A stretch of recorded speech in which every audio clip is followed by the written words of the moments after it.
નમસ્કાર મિત્રો, હું નિકુંજ ગોડેશ્વર આપ સર્વ વિદ્યાર્થી મિત્રોનું ફરી એક વખત એજ્યુસફર પરિવારમાં હાર્દિક સ્વાગત કરું છું. મિત્રો, jobs, GK, current affair, education ન્યૂઝના તમામ અપડેટ મેળવવા માટે આપ પ્લે સ્ટોર ખોલો.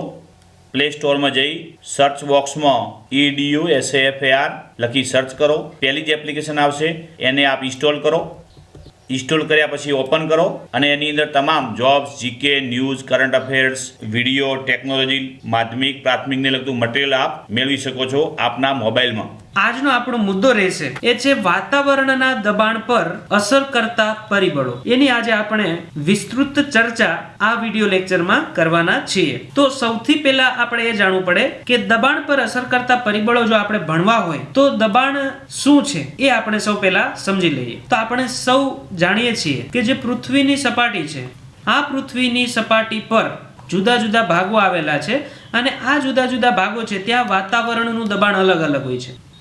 જો આ અલગ અલગ જે દબાણ જોવા મળે છે એમનું કારણ શું છે એ જ આપણે આજે મુખ્ય ભણવાનું છે કે આ અલગ અલગ દબાણ જે જોવા મળે છે અલગ અલગ પ્રદેશો પર, તો એના ઉપર એવા કયા પરિબળો અસર કરે છે જેનાથી લઈને આ વાતાવરણનું જે દબાણ છે એ અલગ અલગ ક્ષેત્રોમાં અલગ અલગ જોવા મળે. તો એના ઉપર મુખ્ય 3 પરિબળો ભાગ ભજવતા હોય છે. પહેલું ઊંચાઈ, બીજું જે પરિબળ છે એ તાપમાન અને ત્રીજું જે પરિબળ છે એ છે હવામાં ભેજનું પ્રમાણ. આ ત્રણેય પરિબળો વિશે હવે આપણે વિસ્તૃત ચર્ચા કરીએ. જો સૌથી પહેલા આપણે જોઈએ કે ઊંચાઈની અસર દબાણ ઉપર કઈ રીતના થાય છે. તો આપણે સૌ જાણીએ છીએ કે પૃથ્વી સપાટી ઉપર સેંકડો કિલોમીટર સુધી એટલે કે ઘણા બધા કિલોમીટર સુધી ઊંચાઈ પર હવાના થર આવેલા છે કે હવાના અલગ અલગ થરો આવેલા છે. આ જે હવાના થર છે એ નીચેનું સ્તર એના ઉપર દબાણ લગાડે. તો આ આપણે સમજ્યા કે ઉપલું જે સ્તર છે એ એમના નીચેના સ્તર ઉપર દબાણ કરે છે. હવે નીચેનું જે સ્તર છે ત્યાં દબાણ લાગે તો કે જે નીચેનું સ્તર છે ત્યાંની હવા દબાયેલી અને ઘટ હશે. આનું કારણ એ કે ઉપરનું જે સ્તર છે એ નીચેના સ્તરો ઉપર દબાણ કરતા હોય અને આ દબાણ કેના કારણે થતું હોય તો કે ગુરુત્વાકર્ષણ બળના કારણે. તો આપણે ફાઇનલ કન્ક્લુઝન ઉપર એ આવ્યા કે ઉપરના સ્તર કરતા નીચેના સ્તર જે હોય છે ત્યાં દબાણ વધારે હોય. તો અહીંયા તમારે માત્ર 2 શબ્દો યાદ રાખવાના છે કે નીચેનું સ્તર જે છે ત્યાં હવાનું દબાણ વધારે હોય અને જે ઉપલું સ્તર છે હવાનું ત્યાં હવાનું જે દબાણ છે એ ઓછું અનુભવાય. આ 2 તમે ખાસ યાદ રાખજો કે નીચેનું જે સ્તર છે ત્યાં દબાણ વધારે હોય અને ઉપરનું જે સ્તર છે હવાનું ત્યાં દબાણ. એટલે હવે આપણે ફાઇનલ કન્ક્લુઝન ઉપર આવ્યા કે જેમ આપણે ઉપર જઈએ તેમ હવાનું દબાણ ઘટતું જાય છે. આ આપણી મોસ્ટ ઇમ્પોર્ટન્ટ લાઈન કહી શકે કે જેમ આપણે ઊંચાઈ ઉપર જઈએ તેમ દબાણ ઘટતું જાય છે અને આ દબાણનો ઘટાડો જે છે એ 10 મીટરની ઊંચાઈએ 1 મિલીબાર જેટલું ઘટે. જો આ પણ ખાસ યાદ રાખજો કે 10 મીટરની ઊંચાઈએ આપણે જેમ 10 મીટર ઉપર જતા જઈએ એમ 1 મિલીબાર જેટલું દબાણ ઘટતું જાય છે. એટલે જે હિમાલયનું એવરેસ્ટ શિખર છે એની ઊંચાઈ તમારે ખાસ યાદ રાખવાની છે. આમ તો આ જીકેનો પણ ક્વેશ્ચન કહેવાય કે 8,848 મીટર આમની ઊંચાઈ છે એવરેસ્ટ શિખરની. હવે આટલી ઊંચાઈ આપણે જઈએ તો એમનું જે દબાણ છે એ માત્ર 320 મિલીબાર જેટલું છે, ઓછું છે. આનું કારણ તો એ જે પર્વત છે જે આ હિમાલય એવરેસ્ટ શિખર છે એ ખૂબ ઊંચાઈ ઉપર આવેલું છે એટલે ત્યાં દબાણ ખૂબ ઓછું છે.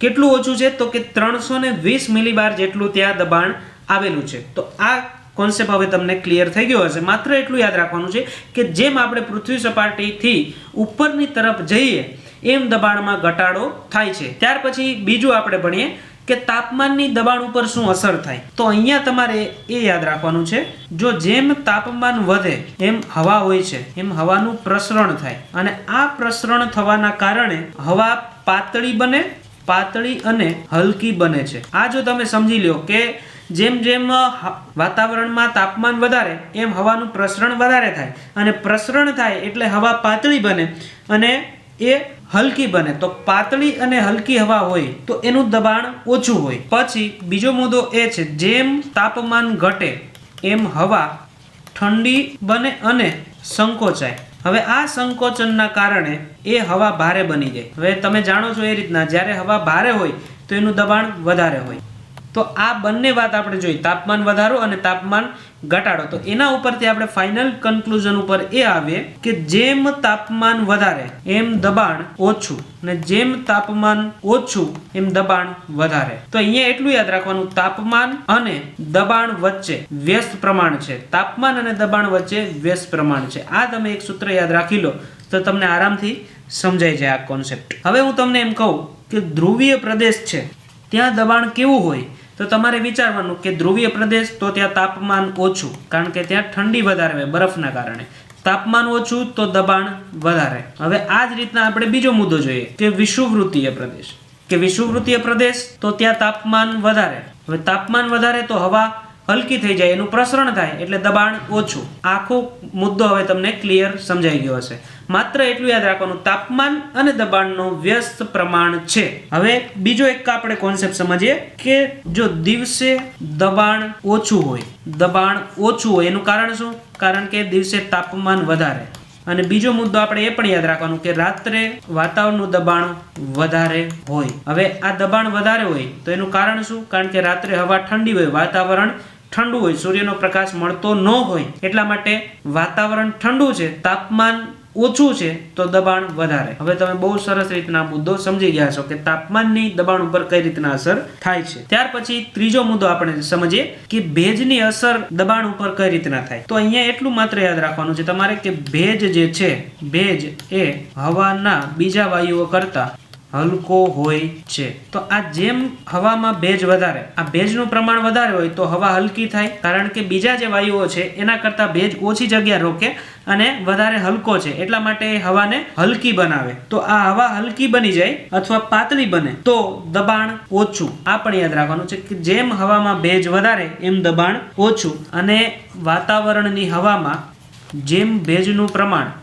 ઓછું હોય તેમ વાતાવરણમાં દબાણ વધારે છે, વધારે હોય એવું આપણે કહી શકીએ. હવે આના ઉપરથી આપણે બે દાખલા લઈએ. એક વિષુવવૃત્તીય પ્રદેશ. તો અહીંયા તમારે વિચારવાનું કે વિષુવવૃત્તીય પ્રદેશ છે તો ત્યાં તાપમાન વધારે હોય. તાપમાન વધારે હોય એટલે બાષ્પીભવન વધારે થાય પાણીનું, અને એના કારણે વાતાવરણમાં ભેજ પણ વધારે હોય. વાતાવરણમાં ભેજ વધારે, વાતાવરણમાં ભેજ વધારે, તાપમાન વધારે તો દબાણ હલકું, દબાણ હલકું હોય. તાપમાન અને ભેજ આ બંનેનું જે સૂત્ર છે એ દબાણ માટે એક જ લાગે કે જેમ ભેજ વધારે, તાપમાન વધારે એમ દબાણ હલકું.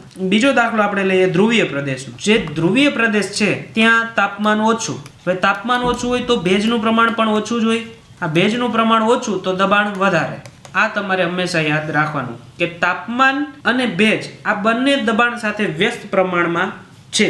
એટલે તમારે કોઈ દિવસ MCQ ખોટો ન પડે. માત્ર તમે આટલું સમજી લો કે તાપમાન અને ભેજ એનું દબાણ સાથે વ્યસ્ત પ્રમાણ છે, તો પછી એના ઉપરથી ગમે એમ ટ્વિસ્ટ કરીને MCQ આવે તો તમે આરામથી સોલ્વ કરી શકો. હવે ત્રીજું એક ઉદાહરણ હું તમને આપું. સમુદ્ર. જે સમુદ્ર હોય ત્યાં હવાનું દબાણ કેવું હોય? તો આપણે સમુદ્ર હોય તો આરામથી સમજી શકીએ કે ત્યાં પાણી ખૂબ વધારે, એટલે એનું બાષ્પીભવન પણ વધારે થતું હોય જમીન ખંડો કરતા. કારણ કે જમીન હોય ત્યાં પાણી થોડું ઓછું હોય છે. હા, તળાવ ને નદી ને બધું તો હોય જ જમીન ઉપર પાણી, પણ સમુદ્રમાં તો ટોટલી પાણી હોય, એટલે ત્યાં પાણી વધારે તો બાષ્પીભવન વધારે, બાષ્પીભવનની પ્રક્રિયા વધારે થાય તો ત્યાં ભેજ વધારે. હવે આપણે જાણીએ છીએ કે વ્યસ્ત પ્રમાણ, ભેજ વધારે તો દબાણ ઓછું. નીચે જે કમેન્ટ બોક્સ છે યુટ્યુબમાં, ત્યાં તમે જરૂરથી કમેન્ટ લખજો અને આ લેક્ચર વધારે તમારા મિત્રો સાથે શેર કરજો.